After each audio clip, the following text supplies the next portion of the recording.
ನಾನು ಇಲ್ಲಿ ಸುಮಾರು 1 ಗಂಟೆ ಸಮಯ ಕಳೆದೆ. ನೀರು ನೋಡ್ತಾ ಜನರನ್ನು ಗಮನಿಸ್ತಾ ನಿಜವಾಗಿಯೂ ಒಂದು ಶಾಂತವಾದ ಅನುಭವ ಸಿಕ್ತು. ಕೆಲವೊಮ್ಮೆ ನಾವು ದೇವಸ್ಥಾನಕ್ಕೆ ಉತ್ತರ ಹುಡ್ಕೋದಕ್ಕೆ ಹೋಗೋದಿಲ್ಲ, ಮನಸ್ಸಿಗೆ ನೆಮ್ಮದಿ ಹುಡ್ಕೋಕ್ಕೆ ಹೋಗ್ತೀವಿ. ನನಗೆ ಈ ಜಾಗ ಅದೇ ರೀತಿಯ ಅನುಭವ ಕೊಡ್ತು.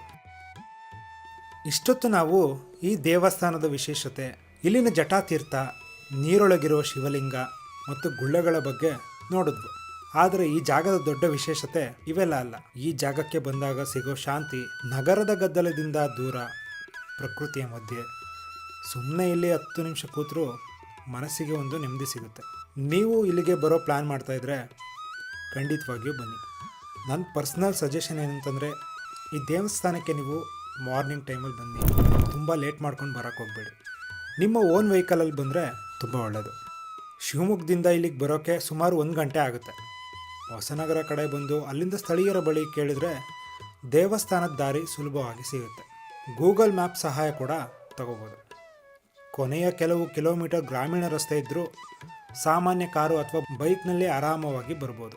ನನಗೆ ಪರ್ಸ್ನಲಿ ಈ ದೇವಸ್ಥಾನ ಹೆಚ್ಚು ಇಷ್ಟ ಆಗಿದ್ದು ಇಲ್ಲಿನ ಸೈಲೆನ್ಸ್, ನೀರಿನ ಸದ್ದು, ಹಕ್ಕಿಗಳ ಧ್ವನಿ, ಗಾಳಿಯ ತಂಪು.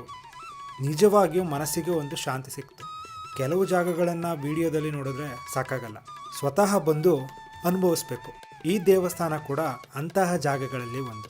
ಈ ಗುಳ್ಳೆಗಳ ಹಿಂದಿನ ಕಾರಣ ಏನು, ವಿಜ್ಞಾನನ ಅಥವಾ ಭಕ್ತರು ನಂಬುವಂತೆ ಶಿವನ ಕೃಪೆನ, ಆ ನಿರ್ಧಾರ ನಾನು ಮಾಡೋದಿಲ್ಲ. ನಾನು ನೋಡಿದ್ದನ್ನು, ಅನುಭವಿಸಿದ್ದನ್ನು ನಿಮಗೆ ತೋರಿಸಿದ್ದೀನಿ. ನಿಮ್ಮ ಅಭಿಪ್ರಾಯನ ಕಮೆಂಟ್ನಲ್ಲಿ ತಪ್ಪದೆ ತಿಳಿಸಿ.